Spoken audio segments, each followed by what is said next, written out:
नमस्कार, मैं हूं दिलनवाज और आप देख रहे हैं राजपथ और बुलंद आवाज। उत्तर प्रदेश अल्पसंख्यक कांग्रेस द्वारा चलाया जा रहा टारगेट 41 अभियान आज चौथे दिन भी जारी रहा। 2 फरवरी से 12 फरवरी तक चलने वाले अभियान में दलित समुदाय में मुस्लिम समुदाय के लोग जाकर कांग्रेस को वोट करने की अपील कर रहे हैं। आपको बताते हैं, अल्पसंख्यक कांग्रेस प्रदेश अध्यक्ष शाहनवाज आलम ने बताया कि 17 जनवरी से 27 जनवरी तक प्रदेश के हर जिले में 2 से ज्यादा और पूरे प्रदेश में करीब 10,000 मौलानाओं को दलित समुदाय के साथ सामाजिक संबंध बेहतर बनाने और संविधान पर मंडराते खतरों पर संवाद करने की अपील की गई थी। उसके बाद 2 फरवरी से टारगेट 41 अभियान चलाया जा रहा है। उन्होंने कहा कि अभियान में बताया जा रहा है कि उत्तर प्रदेश में मुस्लिम 20% और दलित 21% है, जो मिलाकर 41% है। वहीं भाजपा को 2014 में 31% और 2019 में 37% वोट मिला था। यानी अगर दलित और मुस्लिम ही एक साथ आ जाए तो भाजपा बुरी तरह हार जाएगी। शाहनवाज आलम ने बताया कि अभियान के तहत बांटे जा रहे पर्चों में यह भी बताया जा रहा है कि 1989 तक मुस्लिम और दलित एक साथ कांग्रेस को वोट करते थे। तब भाजपा के पास पूरे देश में सिर्फ 2 सांसद होते थे।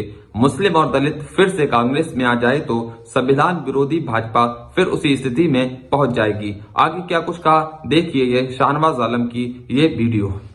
देखिए, उत्तर प्रदेश अल्पसंख्यक कांग्रेस 2 तारीख से 12 फरवरी तक तमाम जिलों में एक अभियान चला रही है, जिसमें दलित समुदाय के बीच अल्पसंख्यक कांग्रेस के लोग जा करके उनको समझा रहे हैं कि उत्तर प्रदेश में जो मुसलमानों की आबादी है वो 20% है, दलित समुदाय की आबादी 21% है।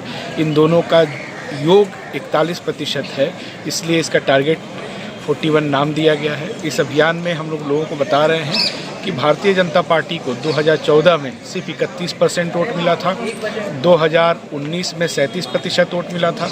अगर उत्तर प्रदेश में ये दोनों तबके एक साथ आ जाते हैं तो अपने आप भारतीय जनता पार्टी बुरी तरह हारेगी। हम उनको ये भी याद दिला रहे हैं कि 1989 तक जब तक मुसलमान और दलित एक साथ कांग्रेस पार्टी को वोट किया करते थे, तब तक भारतीय जनता पार्टी के पूरे देश में सिर्फ 2 सांसद हुआ करते थे। हम उनको ये भी बता रहे हैं कि आज भारतीय जनता पार्टी सत्ता में ही सिर्फ इसलिए है कि मुसलमान और दलित दोनों ही तबके छिटक गए थे, कांग्रेस से दूर चले गए थे।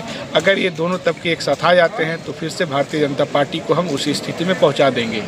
इस पूरे पर्चे में आंकड़ों के साथ ये बताया गया है कि सरकार बनाने के लिए 272 सीटें चाहिए, भाजपा के पास 303 सीटें हैं और बाकी जो उसके अलायंस के लोग हैं वो लगभग 50 सीटें उनके पास हैं। हम उनको बता रहे हैं कि भारतीय जनता पार्टी की अगर 30 सीटें भी घट जाती हैं तो सत्ता में नहीं आ सकती, क्योंकि जो अलायंस में हैं वो पहले हमारे अलायंस में भी रहे हैं और वो सारे लोग आ जाएंगे। हम उनको ये भी बता रहे हैं कि दक्षिण भारत में केरल, तमिलनाडु, आंध्रा, तेलंगाना, कर्नाटक और महाराष्ट्र में टोटल 180 सीटें हैं लोकसभा की, जिसमें से भाजपा 20 से भी कम पाने जा रही है। तो एक तरह से ये कोशिश है आउटरीच का, उनको समझाने का कि अगर ये समीकरण बन जाता है तो भारतीय जनता पार्टी को आसानी से हराया जा सकता है। अभी इससे पहले भी 17 जनवरी से 27 जनवरी तक उलेमा लोगों को चिट्ठियाँ भेजी गई हैं मेरी तरफ से, और हर ज़िले में 200-250 जो मौलाना हैं, जो मदरसों से जुड़े हुए लोग हैं, उनको ये चिट्ठी दी गई है। और उसमें ये बताया गया है कि दलित समुदाय के साथ अल्पसंख्यकों का जो सामाजिक रिश्ता है उसको बेहतर बनाया जाए। दलित समुदाय में बहुत सारे अच्छे स्पीकर्स हैं जो कॉन्स्टिट्यूशन के मुद्दों पे बोलते हैं, उनको हम अपने सेंटर्स में, अपने इंस्टीट्यूशंस में बुलाएं ताकि एक मजबूत सामाजिक समीकरण बने। तो इस अभियान को अभी हम लोग 12 तारीख तक चलाएंगे। आज उसका चौथा दिन है और हम लोगों को उम्मीद है जिस तरह से सफलता मिल रही है, जिस तरह से रिस्पांस मिल रहा है, कि टारगेट 41 हमारा जो अभियान है ये सफल होगा और भारतीय जनता पार्टी को ये दोनों तबके मिल करके हराएंगे।